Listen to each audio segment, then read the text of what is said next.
Hi, welcome back. So we're going to go over chapter 13 and we'll delve into the fascinating subject of death and how it is understood and marked across cultures. So death is one of the few experiences that we universally share, and it's conceptualized and ritualized in diverse ways around the world. And so all cultures have their own understanding and view of what death is.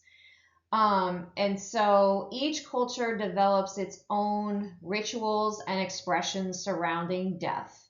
For example, in some cultures, expressions of grief include unique practices such as ritually pulling hair. Um, and in certain South Pacific societies, death is perceived as a gradual departure where life force leaves the body slowly. Other cultures view death not as an end, but as a transition to a new type of existence.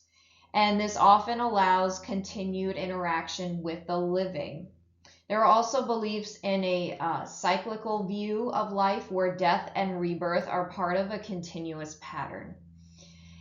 Grieving rituals also vary widely. So, for example, in the US, the deaths of dignitaries or those lost to tragedies are often marked by lowering flags to half staff and declaring formal mourning periods. In many Asian cultures, there's ancestor veneration, which is part of a vital part of the customs surrounding death. And this involves honoring the memory of one's ancestors as a way to maintain a connection with the past. And so, as we explore these various aspects of death, dying, and bereavement, it's essential to remember that no single cultural approach is universally applicable.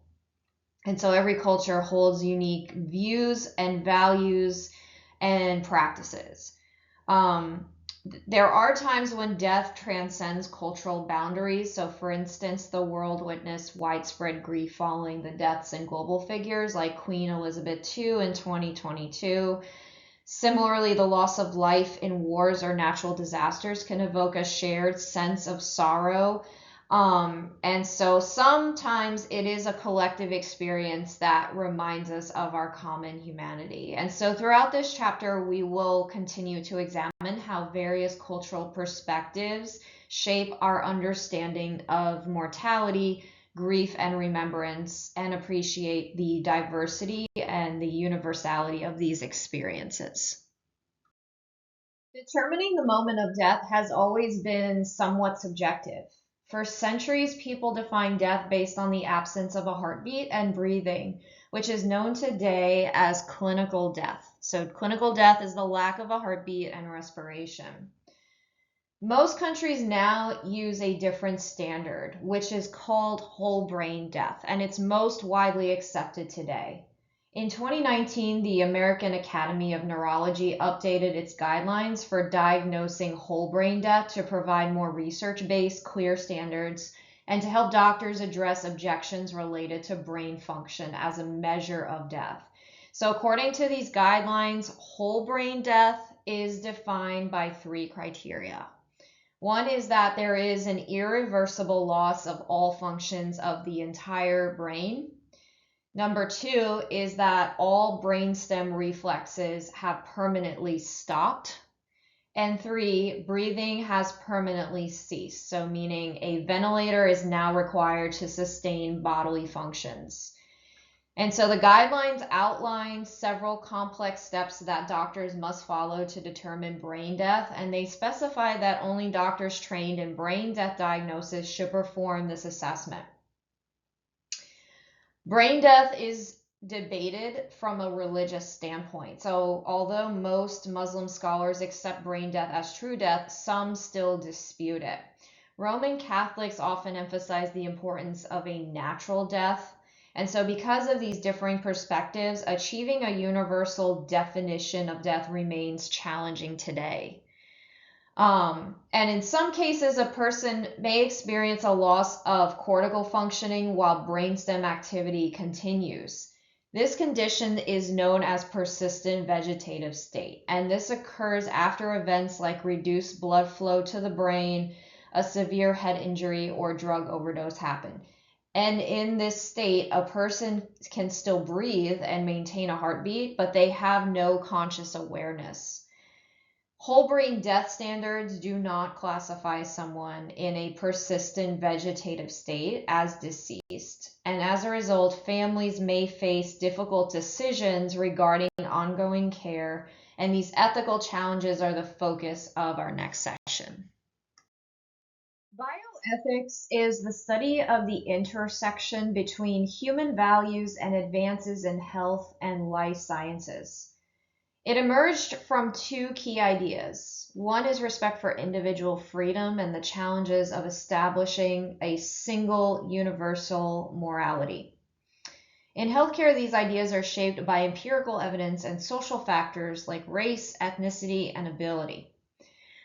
Bioethics emphasize individual choice and minimize harm rather than maximizing benefits. And so this means evaluating how much a patient stands to gain from a treatment versus the suffering it may cause.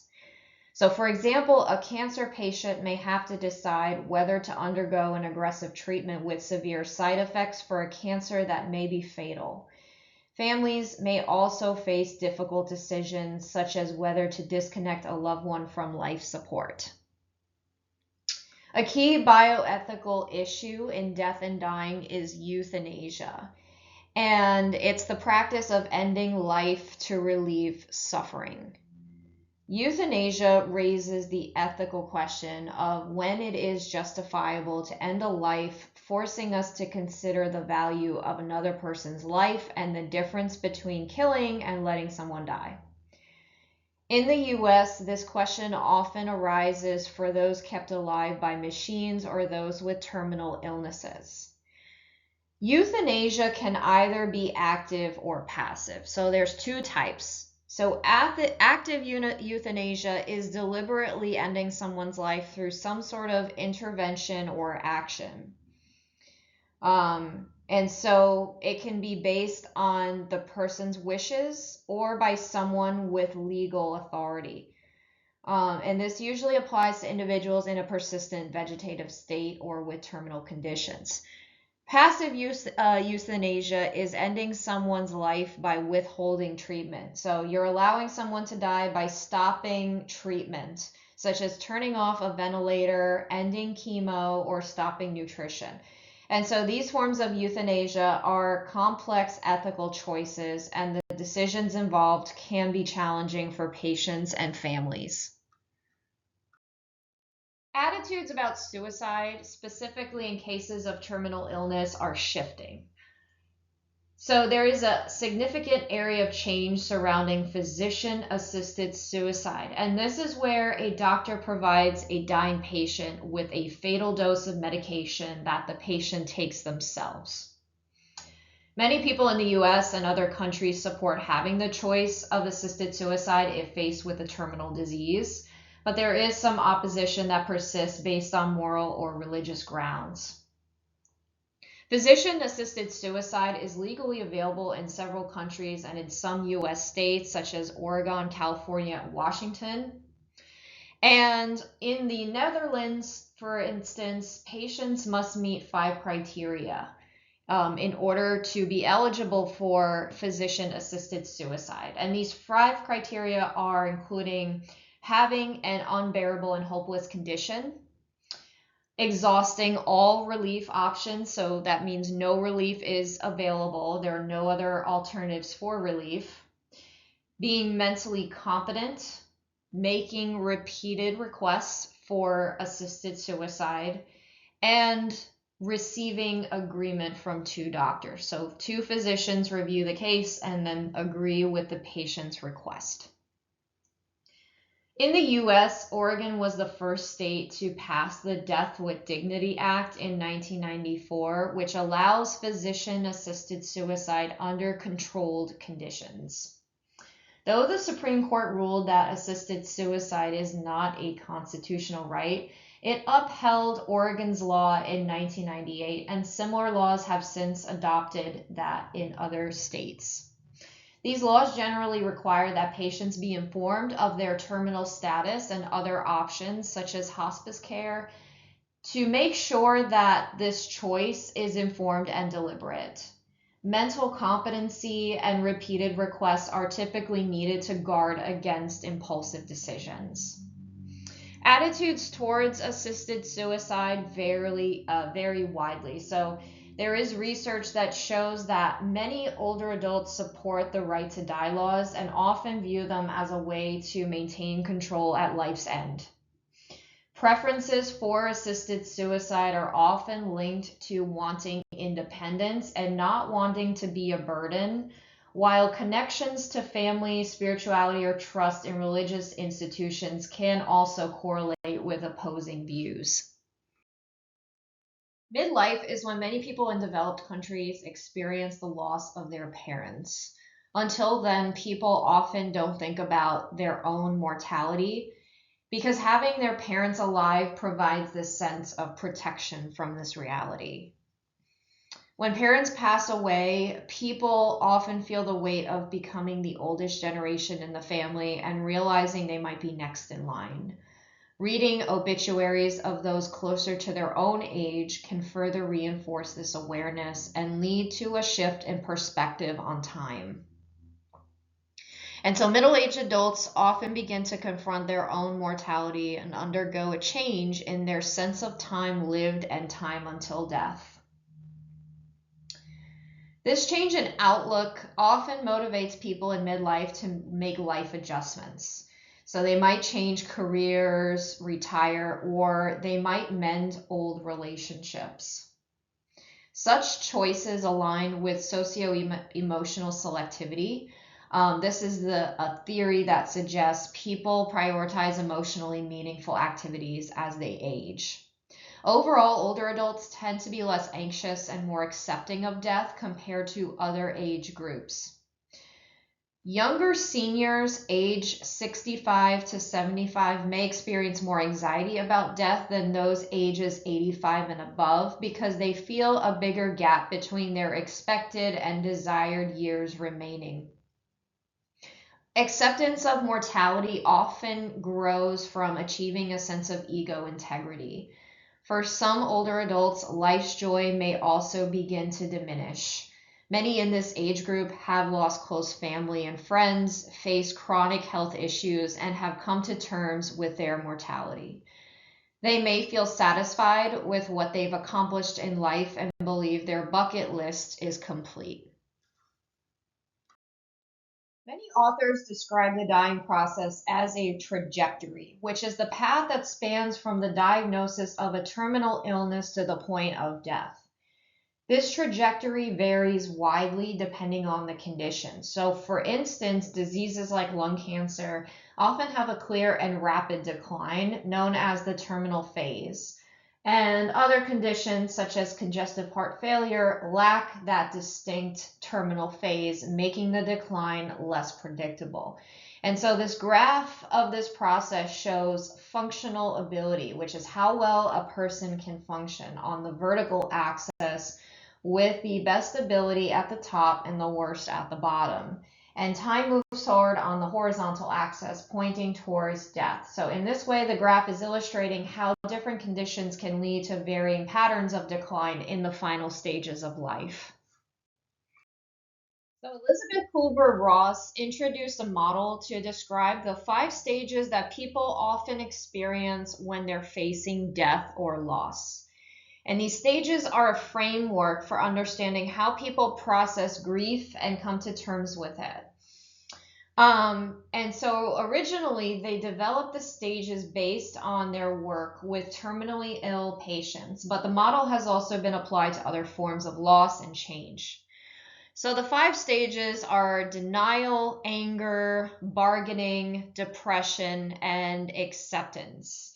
And denial is the very first stage, and people typically in this stage often struggle to accept the reality of their diagnosis or loss.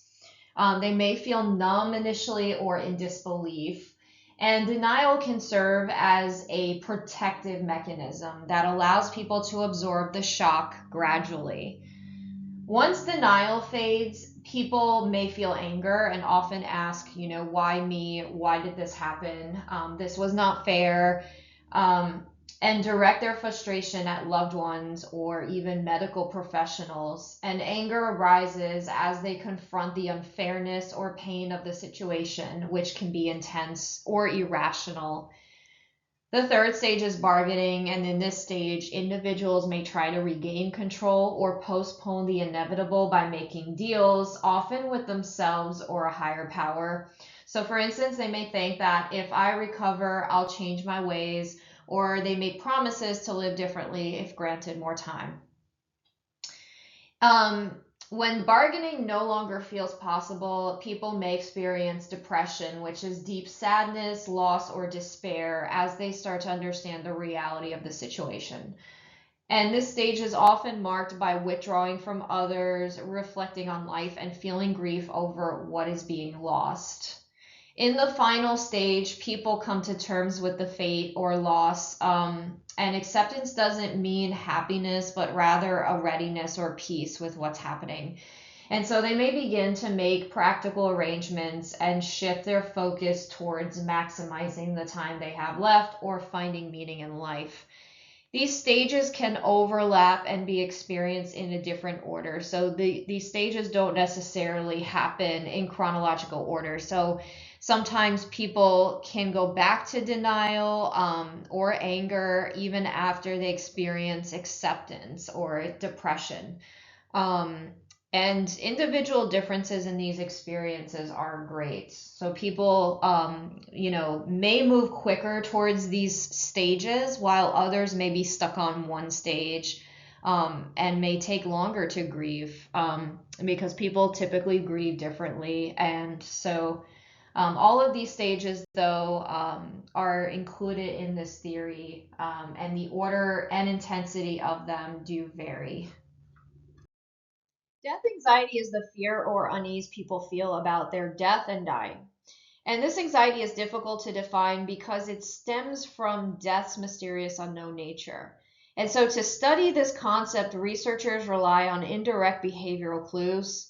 Studies show that death anxiety is complex and has multiple dimensions.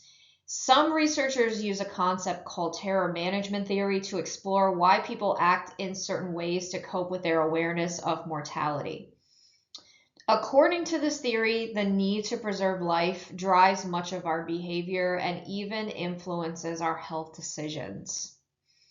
Older adults can be unsettling for younger adults, because they can serve as reminders of life's fragile nature and mortality. And this might explain why some people may seek cosmetic procedures to cope with death anxiety. Researchers also show that the brain activity related to death anxiety is actually showing that there are specific brain areas that are active when people think about death. So, for instance, the amygdala and the anterior cingulate cortex show to be active when people are thinking more about death than other painful subjects. Young adults show heightened brain responses to death-related words, while older adults process these concepts with less intensity. And so, how we perceive death can actually be seen in the brain. Death anxiety involves several common fears, which include pain, losing control, rejection, and leaving goals unfulfilled. These concerns can show up in different ways through public expressions, private thoughts, or subconscious influences. Some patterns have emerged about who experiences death anxiety and how it varies. And generally, older adults experience less anxiety than younger adults, possibly due to life experience or a different sense of time. Men often fear the unknown more than women, but women tend to fear the dying process itself. Cultural factors also shape how death anxiety is expressed or suppressed. So, for example, cancer patients in Taiwan tend to report higher death anxiety if they lack a sense of purpose or they fear disease relapse. Death anxiety can have benefits. So, according to the terror management theory, fear of death motivates us to protect our lives, such as through safety precautions and health behaviors. And this drive to survive supports the continuation of humanity and may also encourage people to have and raise children. So many adults discuss end of life issues, and these include managing the final aspects of their life, after death, disposition of the body and how a person is memorialized, and the distribution of assets. So these are the three typical end of life issues. And across cultures, religions, and demographic groups, there is a growing trend towards proactively addressing these topics. Rituals and decisions following death are also meaningful. So, for example, people often consider if they prefer a burial or a cremation, and if they want a traditional funeral shortly after death or a later memorial service. And so these choices often reflect personal religious or cultural beliefs. Making a will and planning the distribution of personal items can prevent family disputes and ensure wishes are honored. One important aspect of end of life planning is creating a final scenario, and this is where people express how they want their final days to unfold.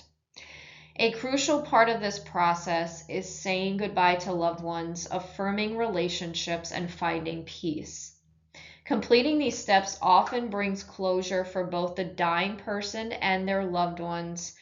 Failure to do this can lead to unresolved feelings. And so, this need for closure was highlighted during the COVID-19 pandemic, as many families were unable to be with loved ones in intensive care. And this left them a sense of unfinished goodbyes and emotional impact.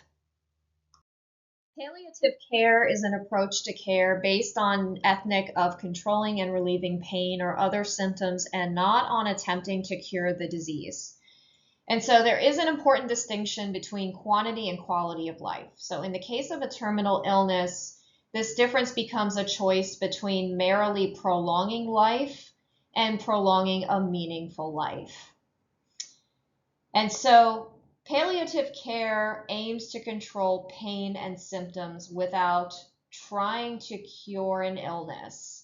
And so hospices are the most well-known providers of palliative care, but it can also be offered in other settings. And hospice care is designed to assist the dying individual by emphasizing pain management, dignity, and quality of life. They're not trying to delay death. So they're focused on the person's comfort and peace, and they're aiming to relieve pain and stress for both the patient and their family when the person is expected to live for 6 months or less. And so hospice care differs from hospital care in several key ways. So one is that the families and patients are seen as a unit. And the second is that pain relief is prioritized. Emotional and social impoverishment is trying to be kept at a minimum. And so emotional and social needs are prioritized as well. Clients are also encouraged to maintain their competencies and fulfill realistic desires. And so the goal is really to prolong cognitive function rather than to delay death. There are two types of hospices. So one is inpatient, the other is outpatient. Inpatient hospices provide care in a setting that blends skilled care with a home-like atmosphere, while outpatient hospices allow patients to receive services in their own home. And many prefer this method because it gives them the opportunity to die at home, and it can also be beneficial for families with children that are terminally ill. And so it's a more holistic approach and support for siblings. Hospices follow this palliative model of care where the focus is less on treating the patient and more on simply being with them. And so hospice professionals really prioritize the patient's dignity, helping with personal care and grooming rather than focusing on their medical tests. So, how do people choose between different care options like hospice, home health, or skilled care? Families should consider several important questions. So, some of the important ones are is the hospice nationally credited? And is the person completely informed about the nature and prognosis of their condition? Nationally accredited hospices meet high standards and are generally reliable in providing quality care. The Hospice Foundation of America offers valuable resources for evaluating a hospice. Understanding the nature of a person's illness is very crucial to making an informed decision about hospice care. And so you want to make sure that this is the right move, especially if there really is no alternative treatment to care and the person does have a terminal illness. You also have to take into account the person's expectations, fears, and hopes. So some older adults may have heard about others suffering in their final days, which can cause anxiety about their own death. And so concerns about becoming dependent can influence decision making. And so addressing and discussing these fears helps clarify available options. Other questions are how quickly can a care plan be developed and put into action? So a prompt care plan helps the patient and their loved ones adjust to the available services. And it can ease the process of dealing with impending death. Other questions are that whether family members are available to participate actively in terminal care.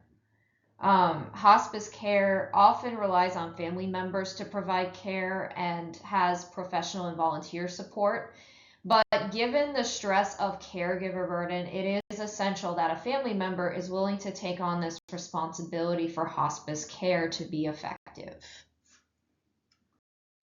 End of life decisions raise complex legal, political, and ethical issues, even under the best circumstances. So, routine medical procedures now often require patients to specify whether they have made choices about certain aspects of their care, such as life sustaining treatments, and to designate someone who can make healthcare decisions on their behalf if necessary. In many areas, practices like euthanasia or assisted suicide are only legally permitted when an individual has clearly communicated their end of life wishes. Unfortunately, many people don't explicitly state these preferences, possibly due to the discomfort of thinking about such situations. Without clear directives, medical staff may struggle to respect a patient's wishes. There are two main ways to express one's end of life intentions. One is through a living will, in which the person outlines their preferences for life support and other medical interventions. Two is having a healthcare power of attorney, where an individual designates someone to make these healthcare decisions on their behalf. And so the main purpose of both documents is to clarify one's desires regarding life support measures if they are unable to communicate. So without such directives, the question of whether to use life-sustaining interventions for terminally ill patients can become an ethically charged issue. The ability to make healthcare decisions assumes that individuals are competent to do so. The Self-Determination Act of 1990 mandates that most healthcare facilities inform patients of their rights in writing, including the right to make their own healthcare decisions, accept or refuse medical treatment, and create an advance healthcare directive. A key concern in implementing the Patient Self-Determination Act is determining whether an individual has the cognitive or legal ability to make end-of-life care decisions. Two types of determinations are used. One is capacity to make decisions, and the other is competency. Capacity is based on the clinical judgment of an individual's ability to make decisions about specific medical interventions. Competency is the legal determination made by a court and often based on subjective judgment to decide if an individual is generally or specifically able to make healthcare decisions.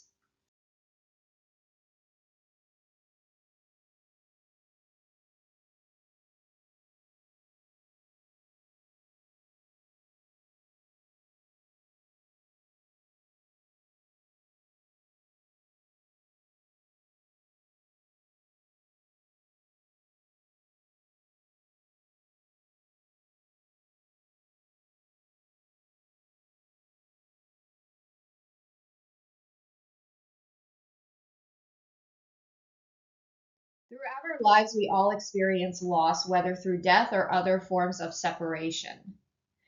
Bereavement is the state of having lost someone through death. Grief refers to the emotions that follow a loss, such as sadness, anger, guilt, or confusion. Mourning is how we outwardly express that grief, which is shaped by cultural traditions. In some cultures, mourning is visible through specific clothing or rituals. While grief involves our internal emotional responses to loss, mourning represents the culturally accepted ways of showing those feelings. Although mourning practices within a culture may be consistent, the way individuals experience grief can vary greatly. The grief process is an active coping process, and it encompasses various themes and challenges that people may express through both traditional and digital rituals. Similar to dying, grief does not follow a strict sequence of stages.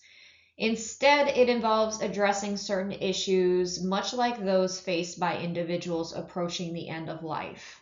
When we lose someone close to us, we must adapt by reorganizing our lives, forming new routines, and redefining relationships. And so, in order to go through the process and cope with it, a person must acknowledge the reality of the loss, work through the emotional turmoil, adjust to the environment where the deceased is absent, and loosen ties to the deceased. And so grieving is an individual process. And so the amount of time that people need to grieve should not be underestimated. Recovery may take several years.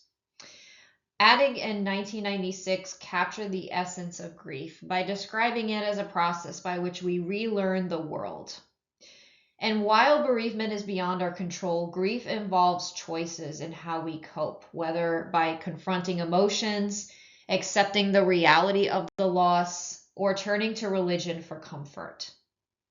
And so it's an active process that requires us to undertake several tasks. The circumstances of death can influence how people grieve.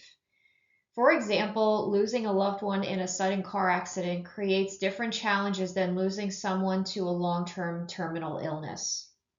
When a death is anticipated, many people experience anticipatory grief, which is a period of pre-loss mourning that is thought to help lessen the impact of the eventual loss and aid in recovery. And so this grief can manifest as sadness, anxiety, or even physical pain. However, research is mixed on whether anticipatory grief truly eases the bereavement process. There are some studies suggesting it may actually make coping harder. Attachment theory explains how people respond to this loss. So those with strong, secure bonds to the deceased often experience intense grief after sudden deaths, but they may recover more easily due to fewer unresolved issues or regrets. Conversely, the strength of the attachment can also amplify grief when the loss is unexpected. While personal factors for grief remain under-researched, studies show that personality traits have no clear or consistent impact on coping with the loss. Social support, including online networks, plays a crucial role in mitigating grief's effects. Older adults generally face fewer health consequences after bereavement, while studies in China indicate that grief may impact men over 60 and both men and women under 60 more severely. Grief work refers to the emotional process of coming to terms with loss. And whether the loss is unclear or certain, people need time and space to grieve. There was a study by Muller and Thompson, and they identified 5 key themes in the grief experience. And so grief involves coping, affect, change, narrative, and relationship. And so coping is how people manage their loss and what helps them. Affect is the emotional reaction, such as triggers that bring back memories of the loved one.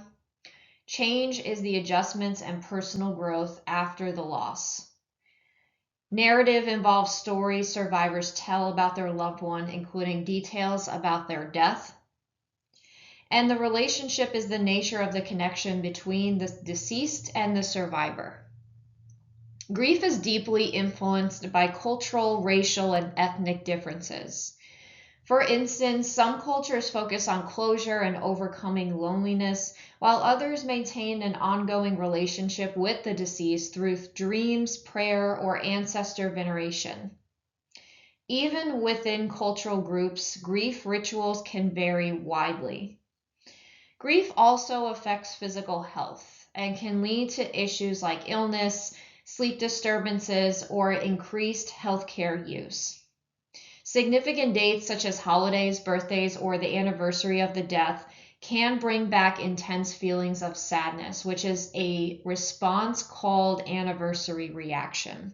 And these feelings are common and part of normal grief. Grief tends to peak within the first 6 months, and people can grieve many years even after the loss. Numerous theories have been proposed to explain the grieving process, including general life event theories, psychodynamic theories, attachment theories, and cognitive process theories. The 4-component model suggests that grief can be understood through 4 key factors. Context of the loss, which includes risk factors such as whether the death was expected. 2 is the subjective meaning, which refers to how the loss is interpreted, ranging from everyday concerns to profound existential questions. 3 is changing representations of the lost relationship, and this involves how one's perception of the deceased evolves over time. And coping and emotion regulation, and this includes the strategies used to handle the grief and manage emotions. This model draws heavily on emotion theory and aligns with the transactional model of stress, and it offers empirical support for its validity. It views grief as a complex, evolving process that unfolds over time. The grief work as a rumination hypothesis challenges the traditional belief that processing grief is essential for recovery. Instead, it suggests that excessive focus on grief can become rumination, which may increase the stress rather than resolve it. Rumination may appear to confront the loss, but it's actually considered a form of avoidance that prevents individuals from addressing their emotions and moving forward. The dual process model of coping with bereavement incorporates existing ideas about stressors. And so, as you can see in the right figure, there are 2 main types of stressors that the DPM identifies. One is loss-oriented stress, and these focus on the loss itself, including the emotional and cognitive work involved in grieving. The second is restoration-oriented stress, and this involves adjusting to a new life, such as forming new relationships and engaging in new activities. The DPM views coping as a dynamic process. And so a key feature of the model is its emphasis on how bereaved individuals oscillate between focusing on their grief and working to rebuild their lives. At certain times, they may concentrate more on their loss, while other times their energy shifts towards moving forward. And this back and forth process is central to how people navigate bereavement. The model of adaptive grieving dynamics consists of 2 pairs of the adaptive grieving responses. One pair includes lamenting and heartening responses, while the other includes integrating and tempering responses. Lamenting refers to experiencing or expressing grieving responses that are distressful, disheartening, or painful. Heartening is experiencing or expressing grieving responses that are gratifying, uplifting, or pleasurable. Integrating is assimilating both internal and external changes brought on by the loss and reconciling the past, present, and future realities in light of these changes. And then lastly, tempering is avoiding excessive attempts to integrate changes caused by grief that may overwhelm the grievers or community's resources and ability to cope. Voss introduced the concept of ambiguous loss to describe situations of loss where there is no clear resolution or closure. There are two types of ambiguous loss. The first involves a person that is physically missing but still very much present psychologically for their family and friends. And so these examples include individuals that are lost in disasters, victims of kidnapping, or those who remain unaccounted for after accidents. The main challenge for family and friends in these situations is the ongoing pain of not knowing what happened or where their loved one is. And this prevents them from fully grieving and moving forward with their lives. This uncertainty can persist for years and sometimes affect entire generations. The hope for the loved one's return often motivates these families. The second type of ambiguous loss occurs when a loved one is psychologically absent but still physically present, such as cases of dementia. So, for example, families that are caring for someone with Alzheimer's disease may grieve as their loved one gradually loses their identity. And so they eventually feel as though they have lost them even while the person is still alive. In both types of ambiguous loss, closure is impossible as long as certainty is absent. This lack of closure can create pressure on families to either give up hope or be seen as cold and unfeeling, making ambiguous loss especially challenging to cope with. Not everyone is able to cope with grief effectively and begin rebuilding their life. So there are sometimes situations in which feelings of pain, loneliness, and guilt become so intense that they dominate the person's life, and they can prevent any psychological closure. And so as a result, the grief continues to disrupt the individual's ability to function in daily life and sometimes indefinitely. And this situation is known as prolonged grief, which is characterized by persistent and intrusive grief that lasts beyond the typical period of adjustment. And it is often associated with separation distress and traumatic distress. Symptoms of separation distress are being preoccupied with the deceased to the point that it interferes with everyday functioning. Symptoms of traumatic distress refer to the feeling of disbelief about the death, mistrust, anger, and detachment from others as a result of the death, and the experience of physical presence of the deceased. Disenfranchised grief is the grief experienced when a loss cannot be openly acknowledged, mourned publicly, or supported socially. And it has two main aspects. One is denying someone's right to grieve, which adds more complications to their grief. And two is removing sources of social support. And this often happens in situations where people cannot openly share the nature of their relationship or when a loss is seen by others as unworthy of grief, such as the death of a pet. Disenfranchised grief is also influenced by societal pressures to move on after a loss, which makes others dismiss the emotional impact of someone's experience or even show bias towards the value of a certain relationship. Experts believe that recognizing everyone's right to grieve any loss they find meaningful is key to addressing disenfranchised grief. And so again, it stems from the social expectations we place on people to move on after loss and the failure on the part of others to understand and empathize with a personal impact of loss. So there can be different dying and bereavement experiences across the lifespan between childhood, adolescence, and adulthood.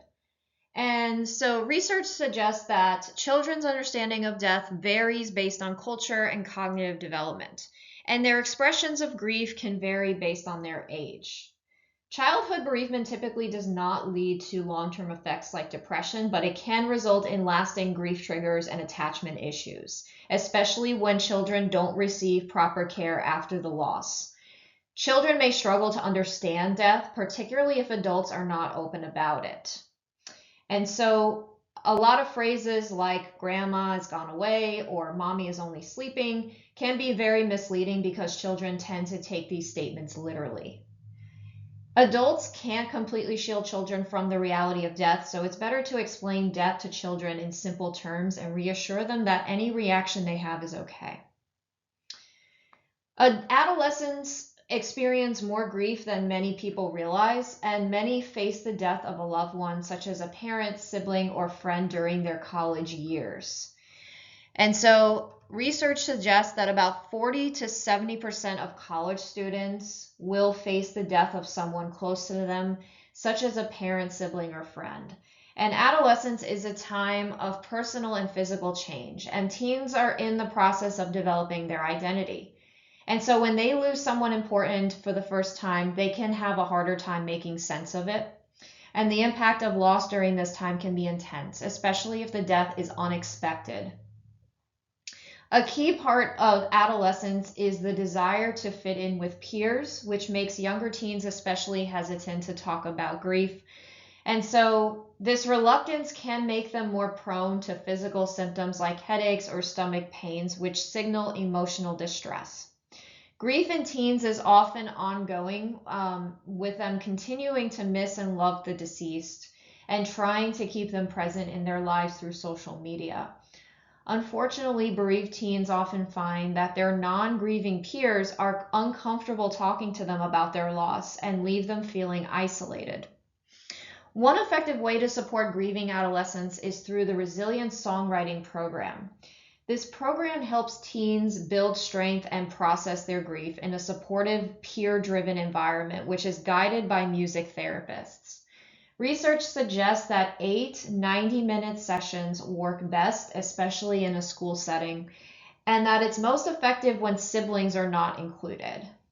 This program aims to boost self-esteem, improve coping skills, facilitate emotional expression, and help teens find meaning in their grief.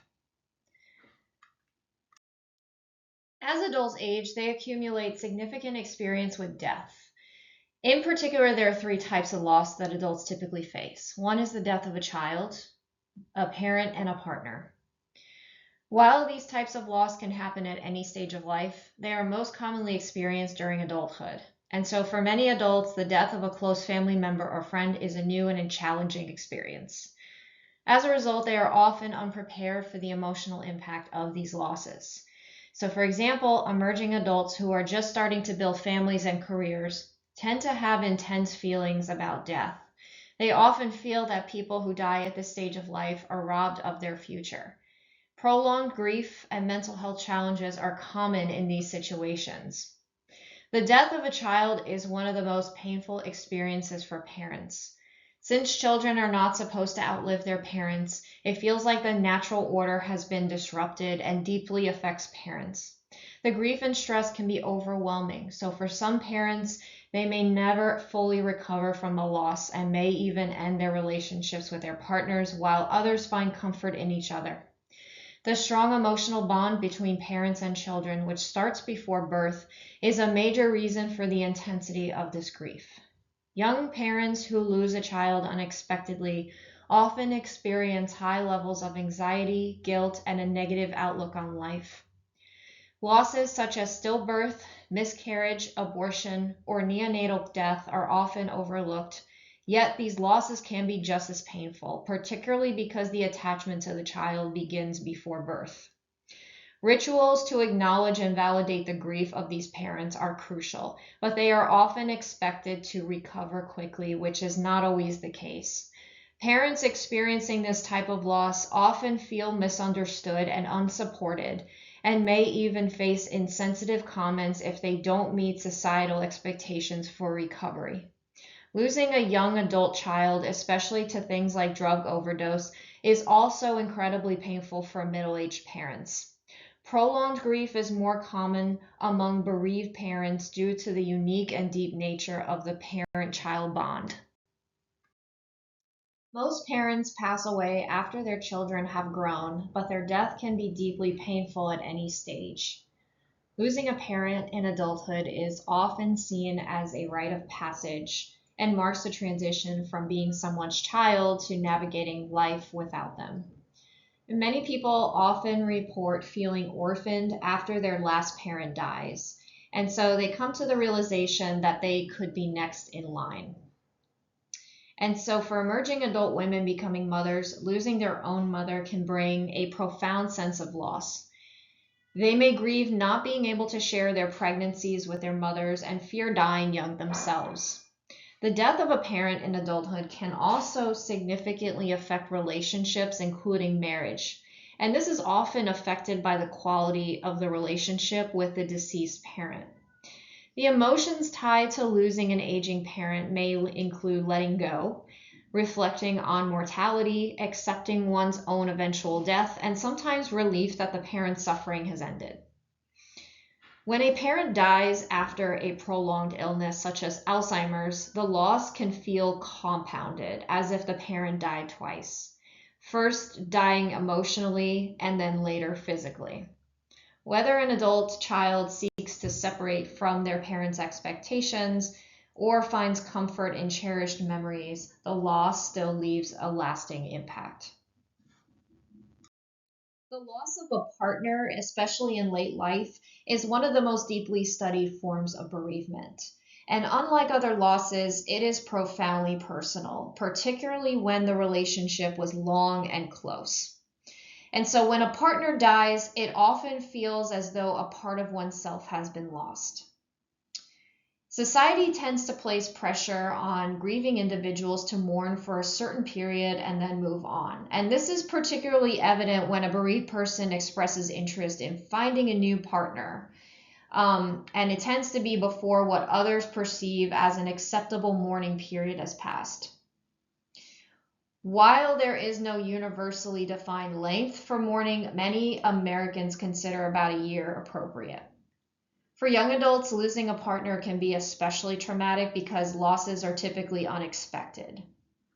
For older bereaved spouses, they may experience grief that can linger for years, and research suggests that the grieving process can be influenced by the presence of a supportive social network. The research, however, on these findings are mixed. So there are some studies that emphasize the importance of having close confidence during the first 2 years of bereavement, while other studies would suggest that social support has little effect on coping. Additionally, social networks may expand initially after a loss, but they tend to shrink or return to their previous size after about 7 years. How one copes with the death of a partner can depend on their feelings about the relationship, their desire for connection, the quality of social support they're getting, and the willingness of others to help.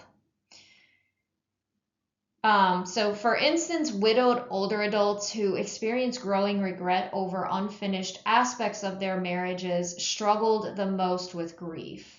And on the other hand, those who were able to talk openly about their loss often showed reduced depression and better overall functioning. Interventions such as cognitive behavioral therapy can be effective in helping individuals process the loss and manage their emotions. The death of a partner can also have physical consequences. So there was a large study in Scotland that found that widowed adults faced an elevated risk of mortality for at least 10 years after their partner's death. One of the greatest challenges of widowhood is loneliness. Family and friends may distance themselves or be unsure of how to interact with someone who is grieving, and so as a result, widows and widowers often face not only the loss of their partner, but also the withdrawal of social connections. And this could be that some people feel uncomfortable including a single individual in activities typically designed for couples.